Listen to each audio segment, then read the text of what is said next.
Humans are like story-powered creatures. And when we get a story in our head, it controls us. And the story we got in our head was, we mixed up nuclear reactors and nuclear bombs. We outlawed the wrong one. If we'd done it the other way around, you never would have heard of global warming.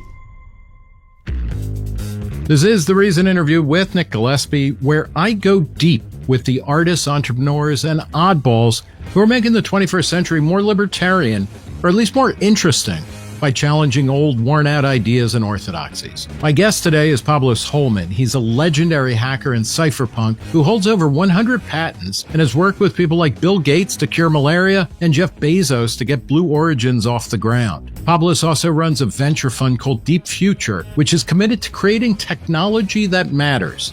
In his new book, also called Deep Future, he exhorts the reader to boycott dystopia and describes companies that are saving bee colonies by using mushroom spores to inoculate bees against pests, recovering ancient Roman secrets to make concrete that lasts for thousands of years, and launching solar panels into space to deliver a constant, uninterruptible supply of clean energy. We talk about why he believes we need to be moving faster with AI, why hardware ultimately matters more than software, and why decentralization will eventually triumph over the Facebooks, Apples, and Googles of the internet.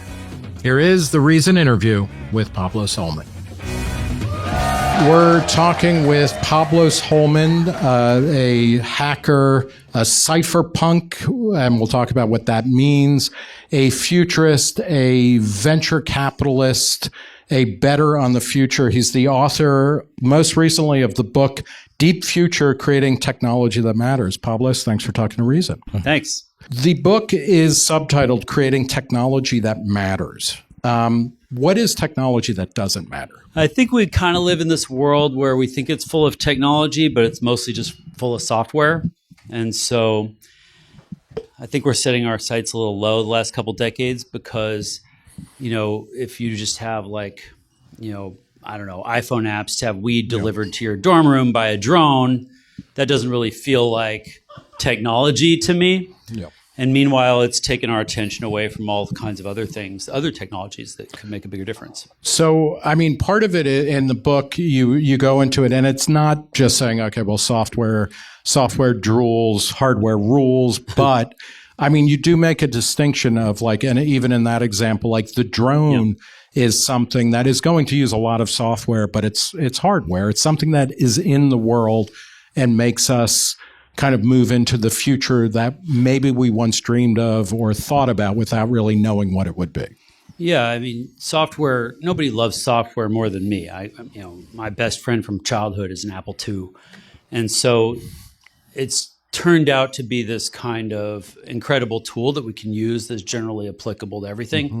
And that's important. But now that we've kind of done software to everything, we would need to get back to doing the other stuff. Yeah. So when Mark Andreessen says that software is eating the world, I say the world can't eat software. Yeah. Okay. We'll explain that a little bit more. Yeah, because if you think about food or clean water or sanitation, construction, manufacturing, energy, all these things are things that every human on Earth relies on, but you won't radically improve them with software. Right. You can make them a few percent better, and we're doing that, but you're not going to make them 10 times better. And so that's what I think of when I'm talking about deep tech, is technologies that could go after those bigger problems. Okay, so this is your definition of deep tech. Mm. Deep tech is about finding the breakthroughs that make it possible to do things 10x, 100x, 1,000 times faster, cheaper, better. That kind of force multiplier will always win in the long run. You also run a fund that is called Deep Future. Yeah. Let's talk about some of the companies that you're investing in, because this is where it comes down to okay, we're not talking about a software app, where you can buy a piece of pizza that's delivered by drone or by bicycle or whatever.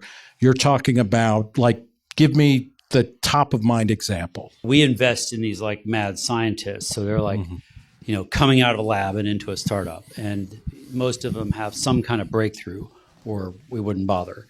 One in New York, I should have had him come tonight. I don't know where he is. These guys figured out that there's that like plants protect themselves from bugs using like this mushroom spore in nature. And they've been able to take that mushroom spore and then evolve it to target different invasive species of bugs. And they're using it right now to save bee colonies from the varroa mite. So the reason bee colonies are wiped out is this little bug called varroa mite is eating the bees. Well, they put like a tea bag of mushroom spores in the beehive, and it will wipe out the mite and save the bees. It's this amazing, beautiful thing, but it's not software. So I don't know. That's one. What about the Roman concrete? Oh man, that's another good one. I mean, in reading this, this was, and I had been in Rome earlier this year for the first time, and I was like, okay, the most amazing thing about it is some of the Colosseum is around after over 2,000 years or something. Or the Pantheon, which is even more miraculous. So if you've seen that thing, it's like the dome building in Rome. And it's 2,000 years old. It's made of unreinforced concrete, and it's in a seismic zone. So everything we build out of cement, which is like almost everything we build, is made of concrete with steel rebar to reinforce it, and then it crumbles in 50 years. And we can't figure out, nobody's ever been able to figure out, like, how did the Romans do that? And I found this guy at MIT who figured it out. And now we can make cement that lasts virtually forever, use less of it, use less steel, and the kicker is it's like less CO2. So there's nothing not to like about this, and you can do it in any cement plant. It doesn't cost more. You go in and turn some knobs and change the formula a bit. And so now they're in production, like they're building stuff with this cement, and it's just exciting. In like less than 10 years, we can probably upgrade all the cement being produced. So with a company like that, when are they going to like fully come to market, or what is the time horizon that you use when you're investing? They vary a lot, but that one actually was not that difficult to bring to market comparatively because they can license the new formulas to a cement producer. And so they've done that in Europe. They're approved in the U.S., and they'll gradually work their way around the world. And hopefully, in our lifetime, every cement project will be made. So what I'm hearing is that you don't like people who pour cement. You want to put them out of work, or how do you deal with that? I don't like the ones having to pour cement where we already had cement. Right. Yeah, we should make it last a little longer. A lot of the companies that you discuss in Deep Future have to do with energy or energy production.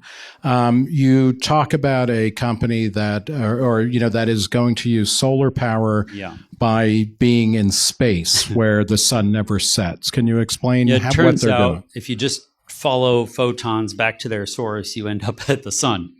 And that is a weird thing because we think, if you just look at what's happening with our solar farms, we keep making more and more of them, but the relentless onslaught of night keeps fucking with our solar panels. So we don't know what to do about it, but if you take the same solar farm and launch it into space, it'll actually get sun 24/7. So we have a bad angle on it, so it looks like it gets nighttime in space. No, it's actually noon in space all the time. So if you put a solar panel in space, it'll get sun all year long. Actually gets 8 times as much energy, and then you can beam it down to Earth using radio waves that go right through clouds. And this sounds like science fiction, I know, but it really does. Yeah, but it's real. Like all the technology we have. So when will that happen? They're aiming to put the first commercial array up in 4 years. What are the biggest, assuming all of the engineering and technological questions are answered, is there a regulatory regime, or what is slowing that down or keeping that from happening? We actually have a pretty functional regulatory situation for doing things in space. So that's less worrisome than it has been in other industries. Yeah. So I think that'll work fine. So is it mostly just the cost of putting stuff in space? The cost of putting stuff in space was just laughably expensive for our whole lifetime. So like in a space shuttle, it would have cost $40,000 to get, this book into space. Now it's about $1,500, which is, what down like 20x or something. But the Starship target that SpaceX has for their big rocket is 10. So $10. $10 a kilogram. So in this lifetime, you will store your old sports ball gear in space instead of your garage or closet. Yeah. Do you really believe that? Yeah, it's called space for a reason. Like we're really going to do that. Yeah. Yeah. All right. And how does it work? I mean, with the solar panels, how does it work? Like you beam it down on radio waves like this. Yeah. It sounds made up. I know it sounds made up, but if you think about, like, we do radio communication all the time. We're moving data, not trying to move energy, but it's the same thing. And so with radio waves, we send a beam of radio waves. Different frequencies are good at different things. So, X-rays go right through you. Sunshine mostly gets blocked. Well, the sunshine's getting blocked by the clouds. So if you can use radio waves, then they'll go right through clouds. So 10 gigahertz will go right around water molecules, which is what clouds are made of, water vapor. So you can use 10 gigahertz microwave radio waves that come down to Earth. We spec the beam to be a third of the energy density of sunshine. And so you need a big beam and you need a big antenna on the ground, but it won't hurt you. Like you can stand in front of it. I have, obviously, I'm fine. That never convinces anyone. But yeah, no, I mean that third leg is getting a little bit creepy. It's not a leg. Yeah. Okay. So all right. I know why you think that. Okay. Yeah. So anyway, so yeah, it's actually quite safe. It won't penetrate your skin more than a tenth of a millimeter. Yeah. And then it'll be able to be just kind of redirected to whatever electricity or power. Yeah, you make a beam and you aim it at a big antenna on the ground, and then that'll just go right on the grid. In keeping with energy kind of production, because you talk about the problems that will improve life on Earth for like the most people and things like that, energy production is really the most important thing, because history has shown that it's not just as we get more populous, but as we get richer, we consume more electricity, right? Or we need more energy. It's not just because we're richer. We consume more energy. I mean, because we're rich, I guess. But a lot of people don't have enough. Right. They need to consume more energy, and they want to, not because they're rich, but because they need it. And in the book, the way I describe that is, if you sort of average America in energy production, or if you average global energy production, let's say, you get about 1 toaster per person. So you duct tape the button down on a toaster, run it 24/7. That's about how much energy the average Earthling gets. And then Americans, because we're all sexy and good looking and so smart, we get 8 bonus toasters. So you're literally getting, an insane amount of investment of energy in every single American to get those averages. 3 billion people live on less than 1 toaster. Right. And so to me, when you look at a lot of problems, you kind of trace them back to energy. And I think we just didn't finish the job. We've made enough energy for all the people in the West and north of the equator, however you want to slice it. But we just haven't finished the job. And so less than 1 toaster is not an acceptable living standard. You want to get somebody up at least to, like, Europe used to be 5-6 toasters. Now they're more like 4 or 5. But, that's an acceptable, you could call that acceptable living standard. So to do that, to get those averages out, we got to 10x global energy production. And that is the thing that I'm saying that's kind of heretical. Most people want to show like a couple percent a year of growth. Or that they want to manage demand for energy rather than increasing the supply of energy. It's a complete red herring, because, you could just try it someday. Just try to cut your power consumption by 1 or 2 toasters. That's the max you could do without starting to feel like, you live in a third world country. And we're at the other end of that. We're at less than a toaster trying to go up. And so we have to provide for these people, and you can't overstate how important it is. When you look around the world, what are people fighting over? What are all those wars about? It's access to energy. It's control of those resources, mostly oil. So if you could provide, a death ray from space full of clean, cheap energy to people, then what are they going to fight about? Religion, right? You know? I But think they'll fight about but- dumb shit on Twitter like Americans do. Yeah. to focus on, we can put the wars in cyberspace, right, and leave. Don't you think the religion is kind of a cover story for the wars about oil? A lot of times? that it's an interesting question, and I tend to agree. Or certainly historically, wars are fought over resources, right, as much as anything. But then to continue with this, you talk a lot about nuclear energy, and can you kind of explain, your theory of nuclear energy in this? Well, I worked at a lab called Intellectual Ventures years ago, and we invented the most advanced nuclear reactor called TerraPower. So if you see Bill Gates talking about nuclear reactors, that's the one. And this is the one that he puts in the vaccines that he then exactly, and you inject it into kids for fun, voluntarily, of course. So that nuclear reactor we invented in about 2007, and every year since then we've been unable to get the U.S. government to approve it to build a test core. Nothing wrong with the reactor, it's just the U.S. government has no way of approving any new reactor technology. And the only thing they could possibly approve is old reactor technology. And so I have a lot of scar tissue from that because I've been trying to convince people that nuclear reactors are coming for almost 20 years. And I've been wrong all those years. But this last year, things really radically changed. So last year, a huge bipartisan bill was passed called Advance to push for developing nuclear reactors in the U.S. Last month, Trump signed like 4 executive orders to push deploying nuclear reactors. And all the hyperscalers sort of woke up and realized, to power all these chips we got from NVIDIA, we're going to need some nuclear reactors. So I think the world has radically shifted in the last year. What is different about these nuclear reactors? Because this is, and you talk about in the book that nuclear power and nuclear weapons got conflated. And, when people talk about nuclear, if you talk about nuclear power plants, you think of 3 Mile Island, you think of the China syndrome, you think of, and you throw some shade on the no nukes concerts, but there are no positive examples of nuclear reactors in popular culture. True. 13% of our energy comes from nuclear reactors in this country. That's quite positive example. You don't know anybody who lost their life to nuclear reactors. You do know people who lost their life, at least early, from the pollution from burning coal and gas and shit. So I think it speaks to what I tried to show in the book is that humans are like story-powered creatures.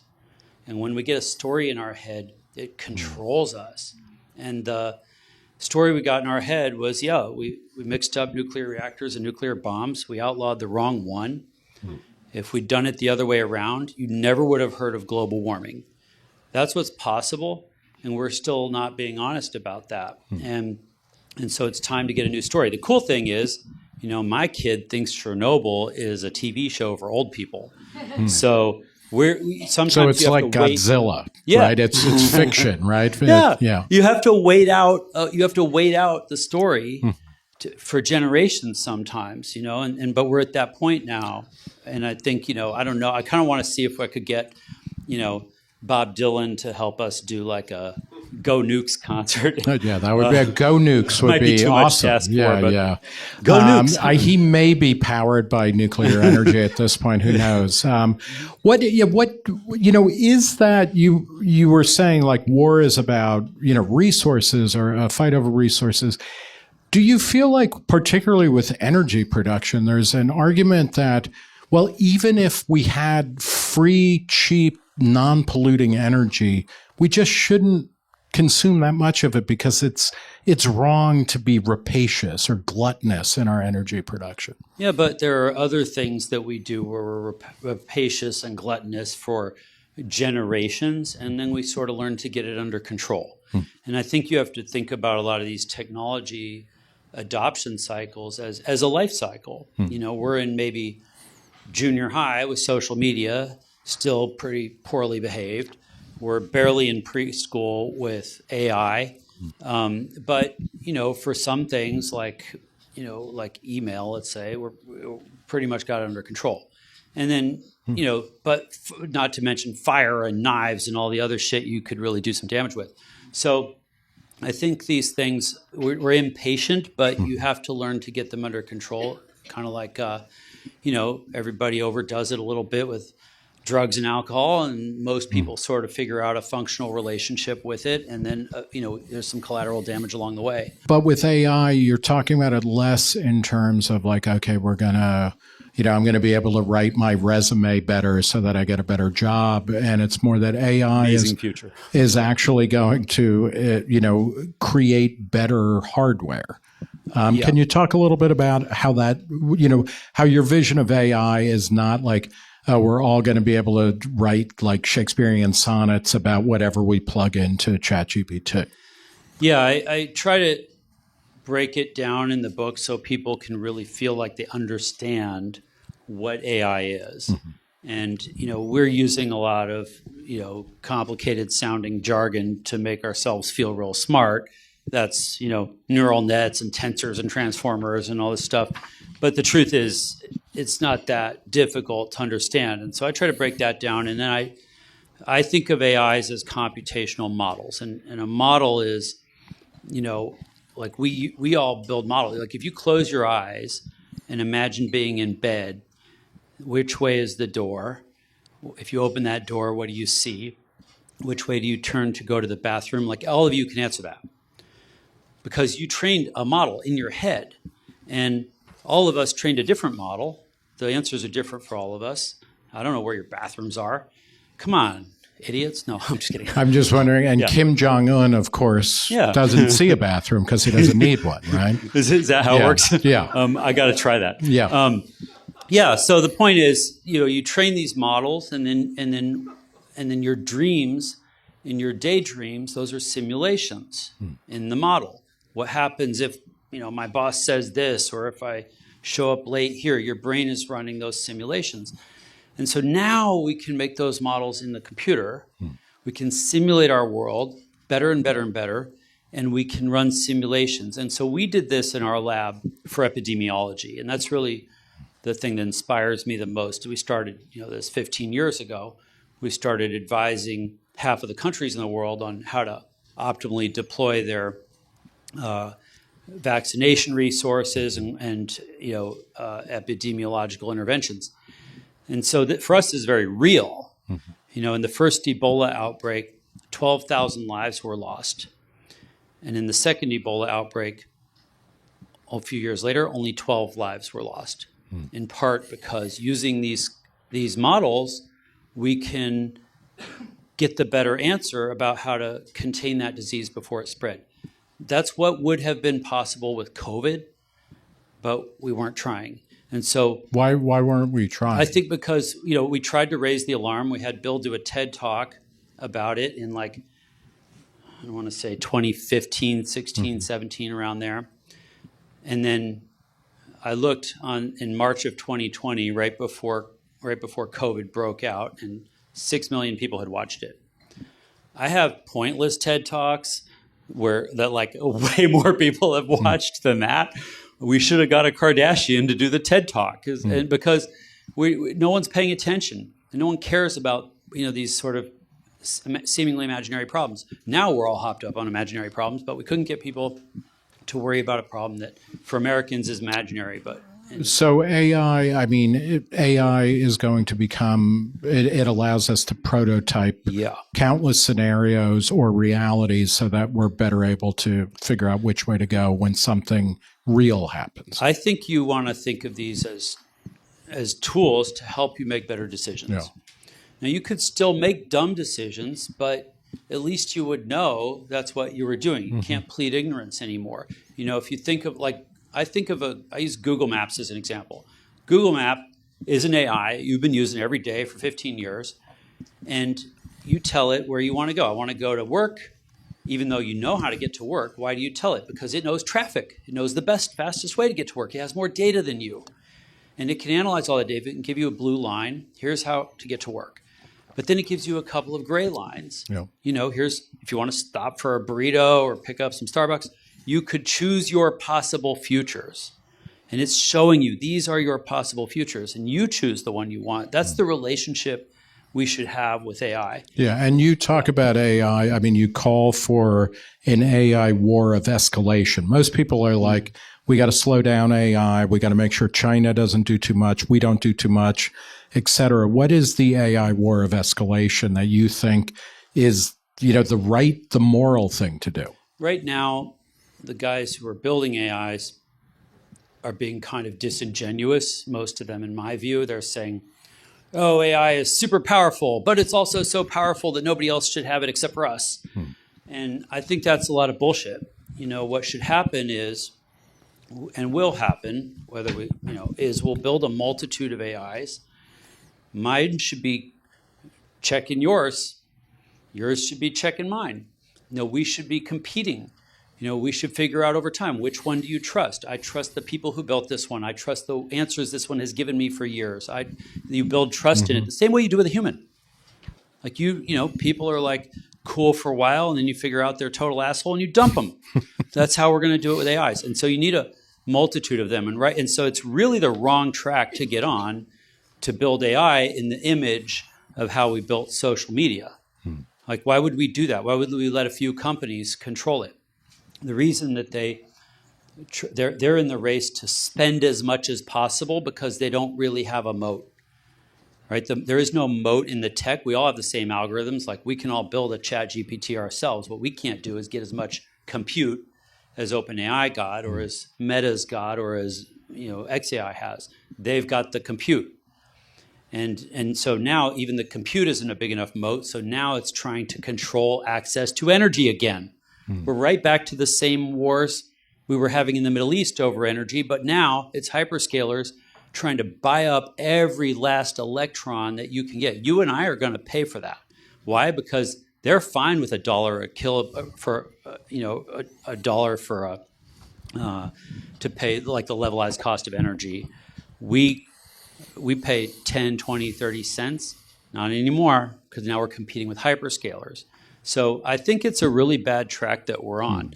What we need to do is recognize, and that we're falling for, basically. We need to make a lot of AIs that fight each other. Before we continue with the Reason interview, I want to ask you to help make this podcast and all Reason podcasts better. Please fill out our audience survey. It's only going to take a couple of minutes, and I'll give you a chance to win a $300 gift card. The link to the survey is in the show notes for this episode. It'll really help us out. And now, back to the Reason interview. One of the things that's most remarkable about this book and refreshing is the optimism. And it's not utopia. It's not techno-utopian. It's techno-optimist. And you came of age in the 80s and especially the 90s. You have a chapter and a slogan that recurs in the book is boycott dystopia, which is pretty good, but it's rare to hear. Let's talk a little bit about, how you got into computers and, and end up or still have an optimistic view of technology. How old are you?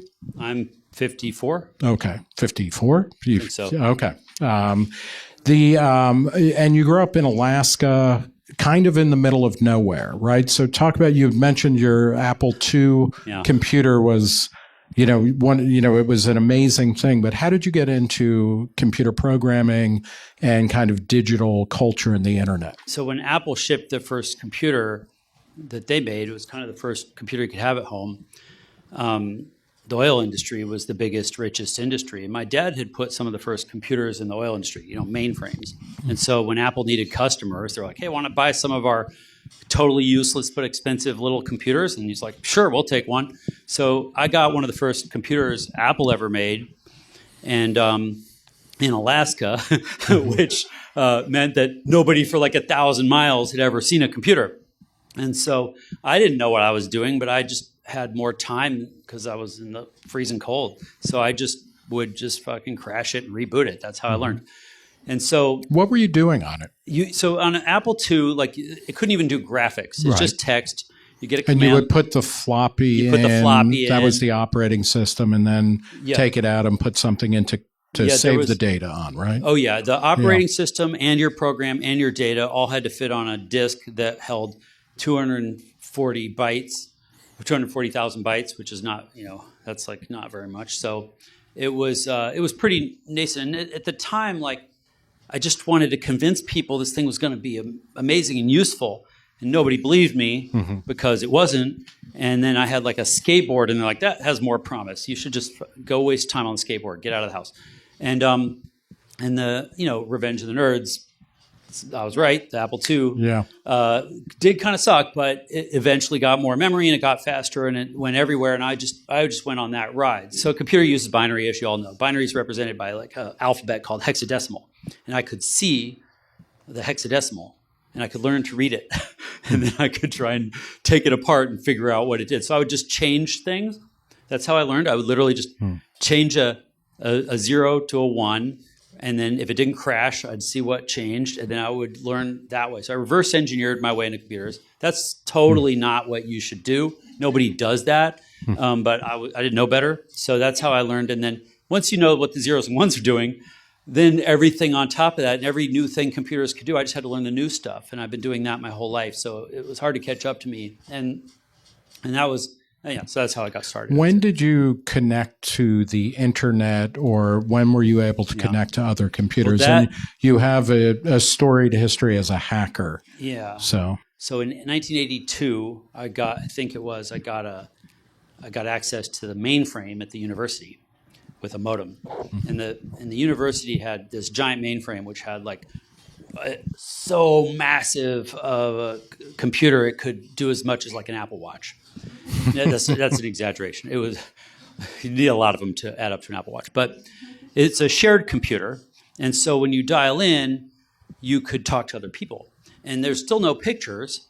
So nobody knows I'm a kid. I'm like 12 or 13. And I just spent 16 hours a day harassing computer science professors. They were the only other ones on the computer. So I would just say, how does this work? How does that work? And they would tell me. And so I probably learned more than anybody because they had real jobs and shit. I just had to fuck around on the mainframe. So eventually that was my first experience on the internet. And the mainframe wasn't internet, but there was this, it was made by DEC. So it was a DEC VAX mainframe for nerds. And then it had this thing called DECnet, so it could talk to other mainframes. And then from there was this thing called BitNet, which you could use to get to ARPANET.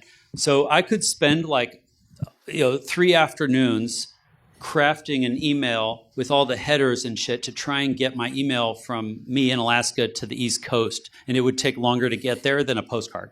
Like that, and if you got something back, it was like a miracle. So what was? That was the start. I mean, explain. How did you feel like when that started happening more?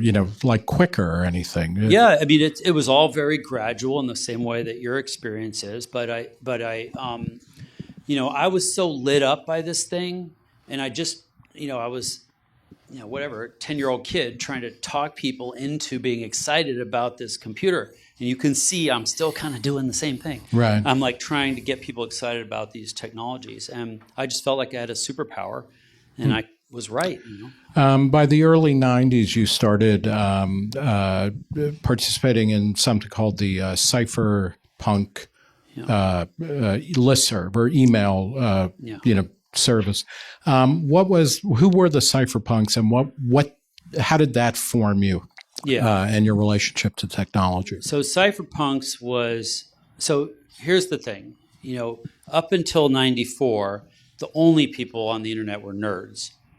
Like you had to just be deep in it in order to even get online. In 94, you had like the first web browser, and then we started letting muggles on the internet.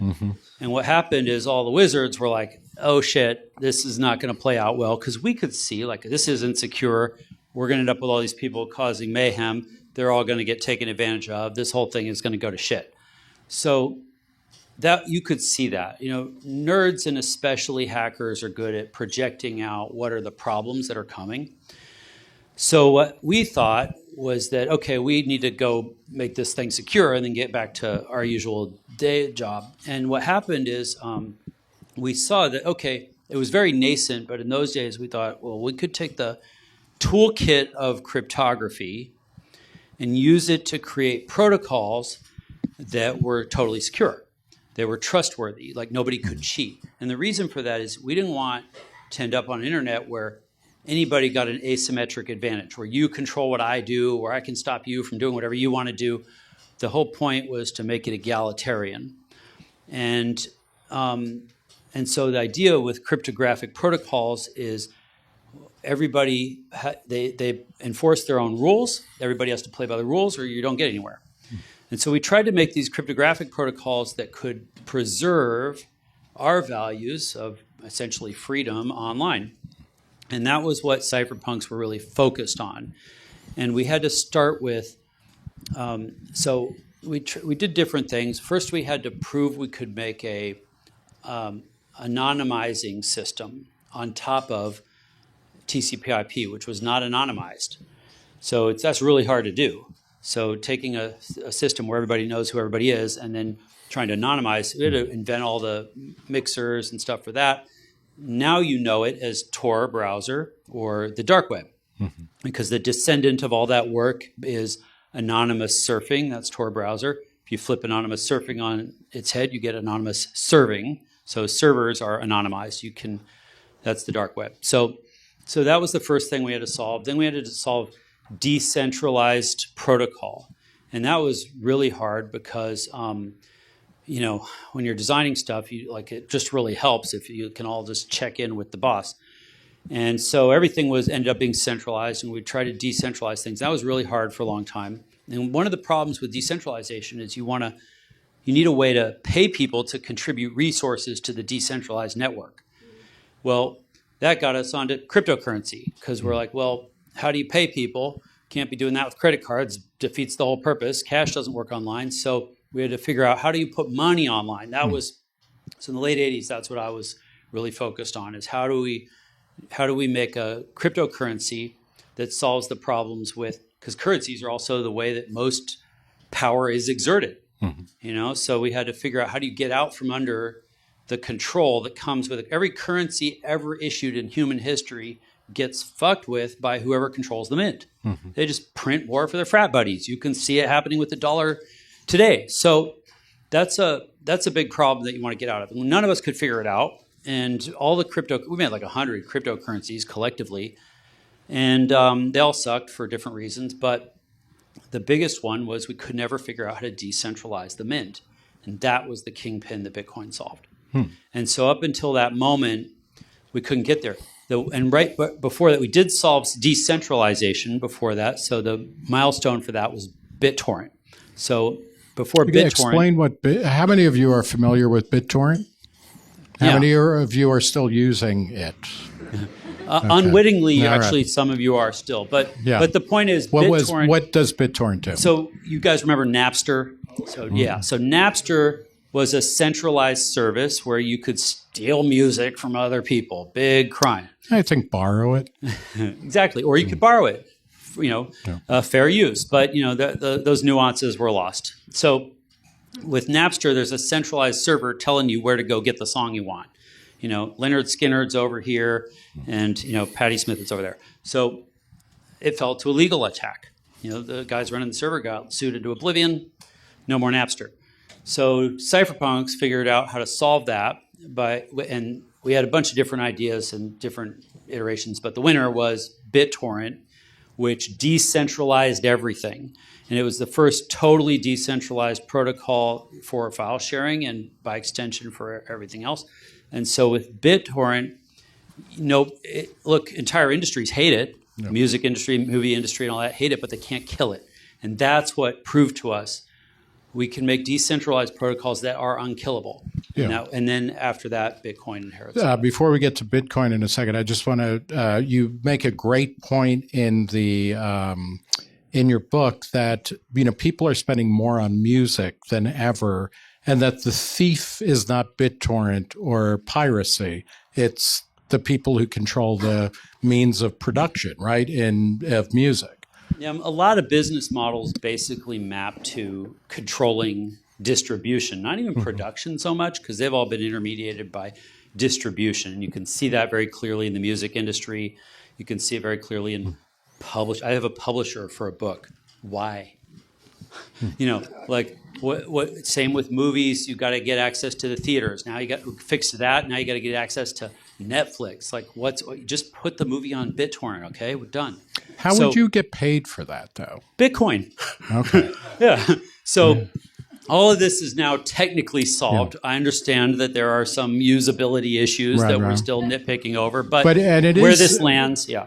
Oh, it is fascinating when you look at the music industry. I mean, particularly after World War II in the 50s, 60s, 70s, literally criminal actors would go around and like lean on people to collect money for records sold or not sold or whatever. I mean, like, if to read about the history of rock and roll is to learn about criminal actors. Well, then it flipped, and the criminal actors became legit, and those were the A&R guys. Yeah. So then they go lean on the radio stations to play this song, play my album, and like, you do it. Okay, so BitTorrent allows for decentralized file sharing. Bitcoin allows for a stateless decentralized currency. Yeah, because Bitcoin decentralized the mint, and so that's why entire governments hate Bitcoin. No one can kill it, and it is the first currency in all of human history where nobody can cause it to issue more to their friends. I mean, it's a fair game. Go mining Bitcoin,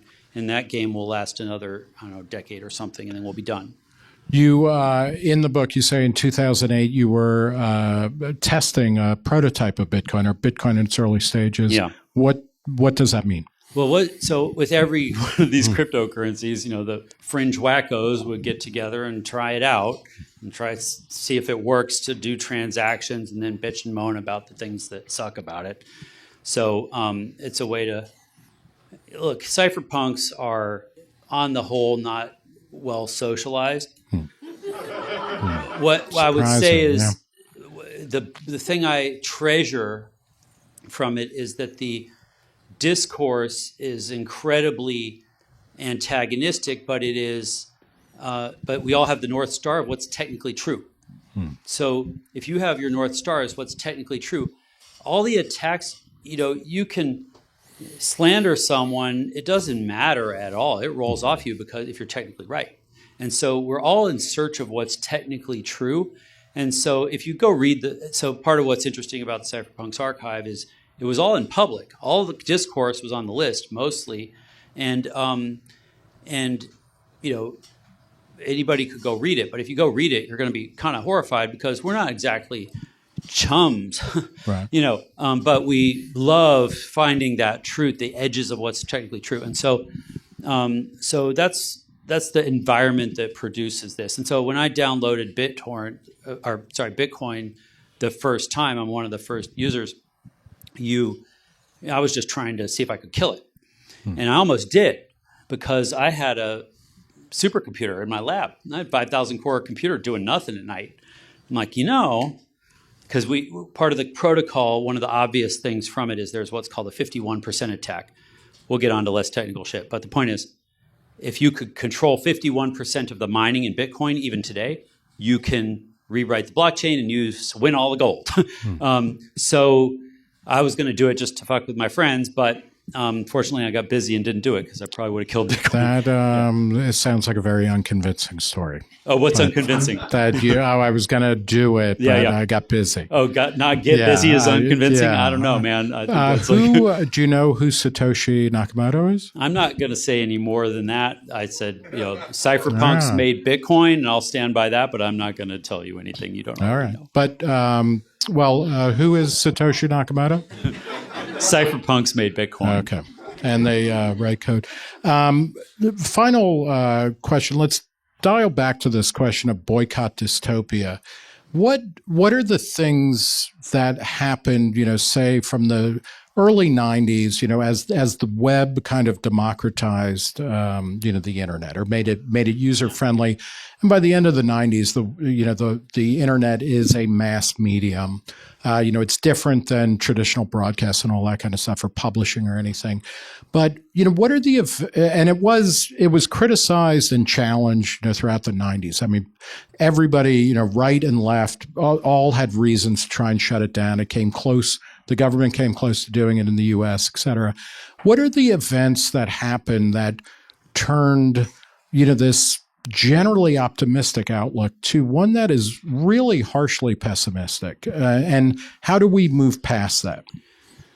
So in 2006, any of you who are on the internet probably had an RSS reader. A lot of them was using Google Reader.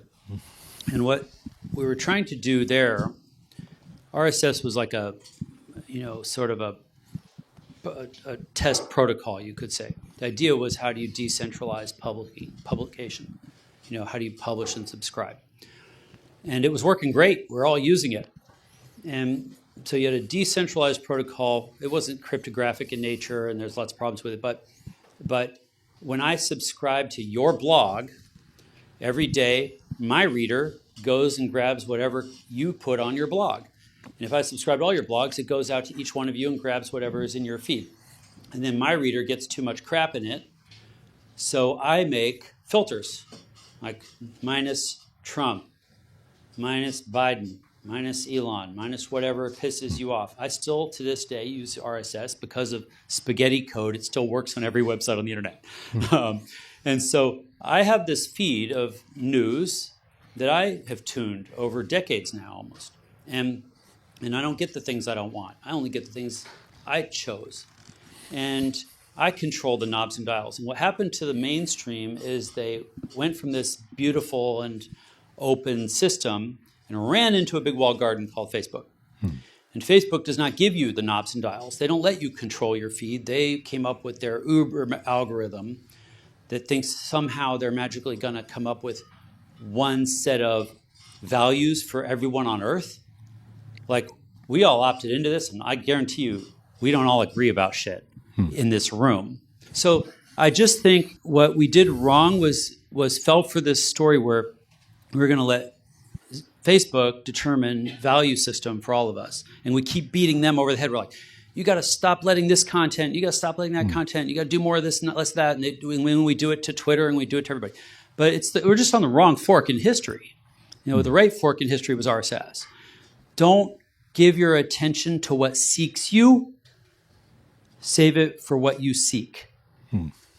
That's how I think about it. How do we? My life is like that. Yeah, if we've gone down this dead end, like, how do we back up and go back? I have some ideas. I mean, we could talk about that. But like, my idea was to, try to. I mean, we should it gets too technical. But the point is, we should choose RSS. You can do it today. Download any RSS reader. I don't care which one. Doesn't matter. Go subscribe to whatever websites you like, and then go make filters for things you don't like. Is it good that Facebook is seems to be in decay in the U.S., it's right? It's not in decay. But the average daily users are small. Yeah, we're getting old, so we don't use Facebook, and our kids use Instagram and Snapchat and stuff. But it's basically all the same shit, or worse. So it's it's the move. Is it the move into a single walled garden, or is it? Yeah, that's why we have multiple. We have multiple walled gardens, and is it okay to kind of hop, skip, and jump among them? Let's skip forward. Right now, we live in this world where we made these choices, and in the long run, and this is kind of what I think is, if you just look in the long run, any technology that humans invent and figure out and prove that it's good and economical and whatever, we always adopt it in the long run. Like, whoever invented the wheel was probably assassinated, but then, for a few generations, kill off all those assholes with wheels. But then, a few generations in, fuck you, Dad, wheels are cool. Yeah. And then then the technology gets adopted, normalized, and everybody gets it. And so we're kind of at this developmental stage where we just got drunk on Facebook and went nuts with that. But kind of like the story I told about nuclear reactors, we're going to evolve past that because these are better ways for humans to organize ourselves. That's what decentralization is. We're going to decentralize AWS. That's where this goes. So, BitTorrent is a milestone. Bitcoin is a milestone. We are on our way to decentralize AWS. And then on top of that, we're going to decentralize all the things that we use. That's going to be messaging. That's going to be your newsfeed. That's going to be your Instagram and your OnlyFans, all decentralized. Yeah. All right. Decentralized OnlyFans. That sounds like a great you heard it here first. Note to end on, where even the body parts will be on separate accounts. Totally. It sounds like it's just more money. Final question. How long have you been wearing the glasses, and where do you buy them? I don't think anyone's asked me that on camera before. So, no, they are super cool and futurist and retro all at the same time. So, let's see. So back in their heyday, the designers at Oakley were like gods. They could do whatever the fuck they wanted. So, can I cuss on your show? I guess sure. Too late. It's easier to ask forgiveness than to ask for fucking permission. Okay, but, yeah. There we go. So they built this factory in like Nevada or somewhere where it was not under a lot of scrutiny, and they could do investment casting, which is an expensive way to cast titanium alloy, and they made the coolest glasses ever made, the toughest glasses. I've been wearing the same pair for like 20 years, but the factory blew up because of all the volatile gases in the casting process. And so nobody will ever make glasses this way again, but they're the best ones ever made. So because I'm in a lab all the time, I have to wear safety glasses anyway. And these correct my peripheral vision, and they fit, and they don't break, and they don't fall off my head. So that's why I've been wearing them. And for years, people thought they were weird. Now I get compliments. Yeah, no, they are the future. The book is Deep Future, Creating Technology That Matters, and the author is Pablo Holman. Pablo, thanks for talking. Thanks. Okay.